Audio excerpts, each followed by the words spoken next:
Hey guys, and welcome to another episode. Today in this video I'm going to show you how to install motor and transmission mounts on your Nissan S13 or S14.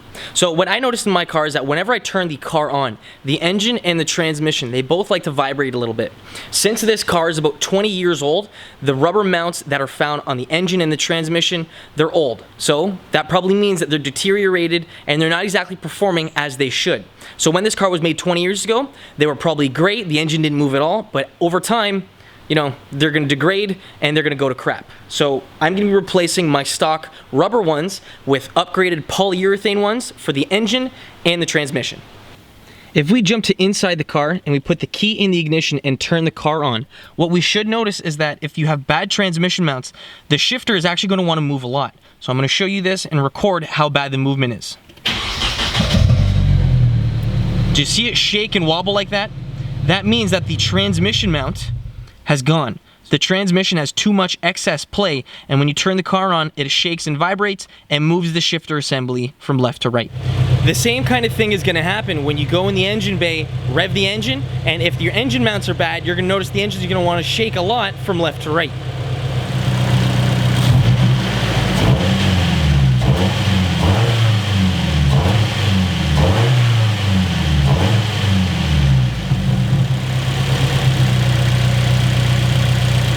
So if we jump into the engine bay and we go to the one side of the motor, if we look down here, okay, why does my flashlight not want to work? There we go. If we look down in there, where the light is focused on, that is our engine mount. And I'll actually show you guys a better shot once we get down in there, but the engine mount for the one side is in there, and if we come to the other side, the engine mount is right there. So we're going to be taking those out and replacing them with polyurethane ones. The same thing is going to happen for the transmission mount that's found behind the motor. Before we get going, we need to get the car raised up in the air. You can choose to either use a set of ramps or you can use a set of jack and jack stands to get it up so you have enough room to work underneath the car. With the car raised and up in the air, we're going to need to support whatever part we start working on first. So since we have engine mounts and transmission mounts to work on and swap over, we need to choose whichever one we want to start with first and do that. I'm going to start swapping over the engine mounts before we swap over the transmission mounts. So what we're going to need to do is get a jack, go from underneath the car, support the engine, and take all the stress off of the motor mounts so we can disassemble them. Since there are no official jacking points for the motor, what we're going to do is we're going to get a piece of 2x4 that's large enough to spread the weight of the engine over a larger surface area, put it on top of our jack, and support the engine by the oil pan. So you want to be very careful when you do this. You want to try and center the weight on the oil pan so that all the weight is going to be basically spread out over top of that piece of wood. And you don't need to support it too much, you just need to raise it a little bit so the stress is off of the motor mounts. So right now we'll be starting off with the driver's side engine mount first. So right here I have my ratchet with a little extension and a 14mm socket. I moved my power steering reservoir out of the way, and what it did is it allowed me to get access to that little bolt in the center of the screen. So that little bolt right there is going through the entire motor mount, and on the end of it there's a little nut right there. And you can take it off. This is the easiest way for this side. There's the little nut. And that is the bolt that's going right through the motor mount. So we're going to need to take that out and drop it from underneath. But as it stands, this side is out and it's loose. Just needs a 14mm, unscrew that nut, and this side is good. The passenger side, however, is going to be a little bit different. Looking now at the passenger side of the car, we don't have the same amount of room as we did for the driver's side. So if you can see underneath the oil filter, I don't know if the camera will be able to actually see it, but right there, what's in focus is the engine mount. And we can't exactly get to the nut and screw that are found behind there. So we've got the oil filter in the way, and we have the wiring for the alternator all behind there. And we can't exactly get a 14mm wrench on that to get it out. So we need to go underneath the car to get access to the motor mount right there. And you can see that there's that little nut that we were taking out up top on the driver's side, right there on the bottom. So we're going to need to take that out with a 14mm, and this side should be able to come out. So these polyurethane bushings are slightly different than the standard ones that were on the car. So in the standard ones, they were using regular nuts and studs that were attached to the actual motor mount. The polyurethane one is a little bit different. So there's one big bolt that runs through the entire thing, and it's held in place by a couple washers, lock washers, and a nut finally at the end of it. So if we're taking this thing apart, I can show you the entire breakdown of it. So we've got the nut, we have the lock washer, we have the spacer, we have the one aluminum shim, we have the polyurethane bushing with a little metal insert, the other aluminum shim, and then the bolt with another lock washer, and bolt attached to it. So this entire thing is what's going to be keeping our engine in place. The polyurethane is going to have a little bit less flex than the rubber ones, but the best part about these things is that they don't degrade like the rubber does. So in 5-10 years from now, these polyurethane bushings are going to be just as good as they are now. They might degrade a slight amount only because the polyurethane is probably going to be worked in a little bit, but it's not going to be bad at all. We're not going to have to replace these things in 5 to 10 years down the road. The same thing is going to happen with the transmission mount. So it is going to have a tiny bit of flex. It's not going to be quite as stiff as a solid mount, but we're not going to have to replace this thing down the road. So it's not going to degrade as bad as the rubber one does. So these things are a definite modification and a definite must, especially if you're going to be keeping your car for a decent amount of time. After swearing a little bit, I was able to get all 4 of the nuts out from both of the motor mounts on the front end. The reason why, though, it was so difficult is because I wasn't exactly able to get access to the bolt from up top very easily. So what I had to do is I had to remove the oil filter that was found basically tucked inside of there to get access to that bolt that's shown right over there through the center of the motor mount. So now that I have all 4 of them removed, I can go ahead and lift the engine up and slide the old motor mounts out. Since we have the piece of wood and the jack underneath the engine supporting it from the oil pan, we can go ahead and lift it up. And it should give us enough space to move the motor mounts now underneath out of the way and replace them with our new ones.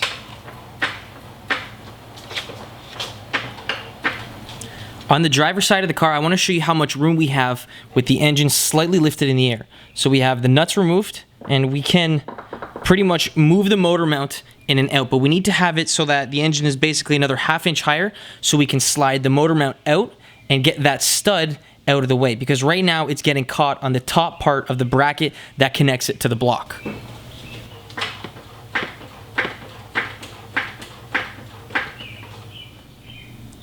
With the engine just a little bit higher, you can see that the bolt is actually through the entire bracket, so we can basically slide out the motor mount from underneath of it. Now I'm going to be using a pry bar just to help me out a little bit, but as it stands, this is good to go. We should be able to pry it out, move it out of the way, and then replace it with our new polyurethane one. So this right here on the left is what we took out, and this is what we're throwing in. So if you can take note of the size of this and the bulkiness of it. This is the old mount that we took out. So it looks like we have a couple pieces of metal, steel that go across, and in between there we've got like basically little chunks of rubber. We have that all sandwiched between another chunk of metal and the bottom part right here that gets squished in between everything, and this is basically our stock mount. So if you guys see here, this is a bolt and nut, and another one, oh, almost budged the camera, and another one on the bottom. So you need to get the subframe to be pushed out this much. So the length of the stud that's hanging out, you need to raise the engine that much to get this out. Luckily for this though, we can basically put it in like with this size, and we can put the bolt in afterwards. So there's no really sandwiching anything. There's no studs, and installing these is going to be a lot easier than reinstalling one of these guys. I went ahead and I purchased the P2M polyurethane kit from Amazon. If you guys want to pick up this entire kit, it comes all in one unit, and you guys can actually pick this up from the description box. I'll have a link directing you guys to Amazon. They're awesome, and I'm going to be showing you now how to put these back in. So right here, the gap between the bottom bracket, which is basically the, what is that, subframe of the car, and the top bracket right there that attaches to the engine, that size, the gap right there is too big. So we're gonna need to go underneath the car, lower the engine just a smudge so that we just have enough room to put our new polyurethane mount in, and then have enough room for our bolt to slide through all of that. Because right now, the bolt is too short for this distance. Getting this angle is gonna be a little bit difficult, but I have the top piece, the top aluminum piece, the polyurethane part, and then the other aluminum piece underneath. I'm going to slide that into there and then slide the bolt through it. Trying to get the camera on a tripod and get that angle is going to be a little difficult, so I'm just going to take a video of this now and then another one after. So it's going to look a little something like that once you're done. Now I haven't went ahead and put the other side in, but once you have both motor mounts in, then you set the entire thing in place and tighten up all the bolts. So you have another washer, lock washer, and nut on the other end that you need to tighten from the bottom side of the car. Looking underneath the car, the bushing should look something like this. We need to install the washer, the lock washer, and the nut, and then the install for the polyurethane engine mounts is going to be done. So the engine right now is lower. There's no stress from the jack that's supporting it. So we have the bolts hand tight in place right now. And now that it's actually on the ground, now that the engine is where it's going to sit while the car's driving, we can then go ahead and tighten up each of the bushings and the bolts that are connecting to it. That way the bushings don't have any stress on it before the car is actually driving. This way we're not going to prematurely wear anything and nothing's going to break down the road. So at this point, the motor mounts are good to go. Now we need to replicate this exact same process for the other side, so we have both of the motor mounts in place. Now the driver side is going to be a little bit easier of an install than the passenger side because there's less stuff in the way, but as long as you move it out of the way, you take any bolts or whatever out, you should be able to easily get access to it and get this project done. The next part that we're going to be getting to is the transmission mount. So the transmission mount, the stock one, is found underneath this cross member right here. So you can see that it's held in by 2 bolts on the left that are 17 mils and 2 more bolts on the right side that are also 17 mils. Now, before we go ahead and take that out, we're going to need to get the jack and support the transmission bell housing so that all the weight is taken off of this cross piece. With those 4 bolts removed, this cross piece right now is pretty much free. However, it's still attached by the mount up in the center. So there's 2 bolts in the center that are holding down nuts that you need to take off, and there's 2 other ones found inside those holes that we need to remove as well. These ones here are 12 millimeters, and the ones that are found in those holes are 14 millimeters. Once you take those out, the mount and that cross member will all be able to be removed.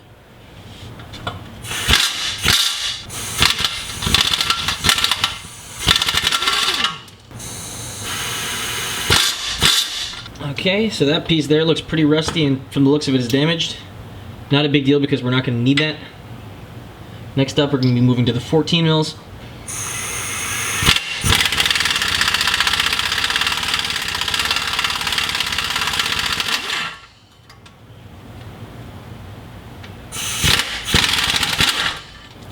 Now from this point, the only thing that's really holding this in is there's 2 little studs that are like this, that are up in there that are holding this entire thing in place. And because the car is a little bit rusty, the rust is holding it in, but if you hit those out, this should drop to the floor. This is the entire cross member piece. So I removed the 2 nuts and bolts found right here. So there was 2 nuts holding this on. And this entire section here is going to be replaced with this new polyurethane mount. So I have to replicate with this kit, this little piece right here, this is going to replicate this entire chunk. So these 2 bolts and those other bolts, or actually should I say studs that we had, are all a part of this. So all the bolts, all the nuts, all the washers are all attached to this, and it's all included in the kit when you buy it. So I'm just going to clean this piece up, probably hose it down, sandblast it, paint it, and then once that's cleaned up, I'm going to go ahead and mount this piece back on. And from the looks of it, it's going to bolt up nicely because these 2 little pieces right there are the 2 bolts that line up right there. And the 2 pieces, the 2 nuts and bolts right there that mounted up into the transmission bell housing, those are right there on the top. So this should all be a direct swap. And all the hardware is included, so I can't complain. I don't have to reuse any of the rusty stuff. But I wanted to show you guys something before I actually go ahead and transfer it over. Okay, so this is the regular rubber mount, I'm guessing from the car when it was made 20 years ago. Watch this. Look at that flex from just 1 finger. Putting any kind of torque through this is going to absolutely destroy this thing. So this is definitely time for me to change this over to the new one. So here we have the cross brace with 1 bolt for a transmission mount mounted. So the way that this works is we're going to have 1 bolt that slides through the top and it goes down into the cross brace. It is then followed by a washer and then a nut. Once you tighten those up, we should be able to just mount this entire thing in the car. Then these 2 bolts right here get mounted up to the transmission, and this polyurethane transmission mount is then going to be mounted. So the easiest way that I'm finding to do this is I actually do not have any of these side mounts in place, and only at this moment I have a single bolt that's running through the mount and the cross member that's going to the transmission. So once you have the center 2 bolts lined up and installed, then you can go ahead and install the other 2 bolts found on both sides to secure the entire thing up in place. So once it's all hand tight and everything's in, then, only then, would I go ahead and tighten everything up to actually secure it and get it properly mounted and set.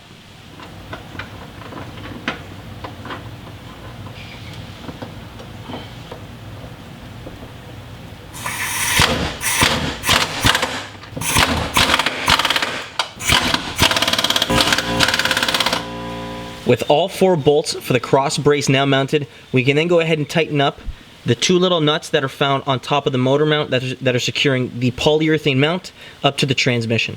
I'm going to be using a wrench and a special Allen socket to get this done.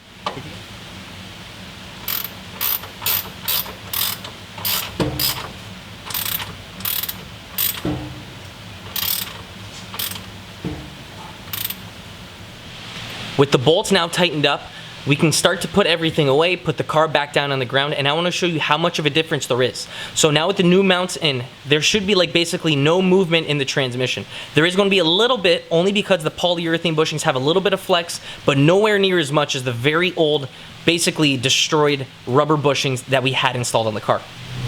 Okay, so I just turned the car on and holy crap, what a difference these mounts make. So I turned the car on and I was taking a look at the shifter. It didn't move at all. It's awesome. Now you do get to feel a little bit more of the vibrations of the engine on the inside of the car, but it's still not that bad. So I'm just bringing you right here. Look at the engine when I revved the car, okay? If you remember before, it moved and it shook when I revved it, okay? Take a look.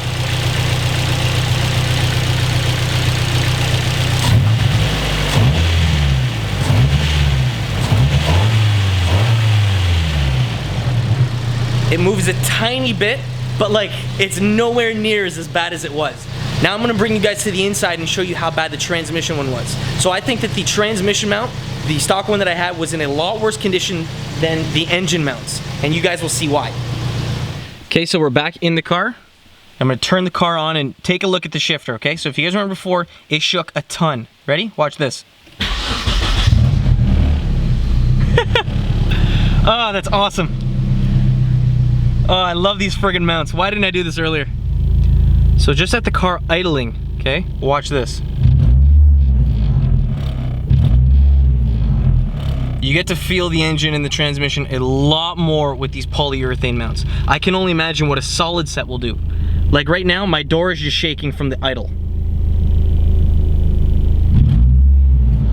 Any keys that you have, any loose change, whatever you have will vibrate like hell.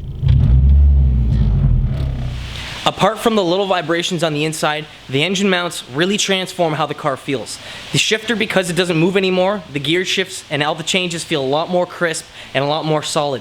Same thing with the engine. Whenever you touch the throttle, you feel it immediately because the engine doesn't want to twist and then go. It just goes right ahead because there's not really any movement. I really like them. If you guys want to pick up a set of your own, you guys can check the description box. I'll have a link for you directing you guys exactly where I bought mine.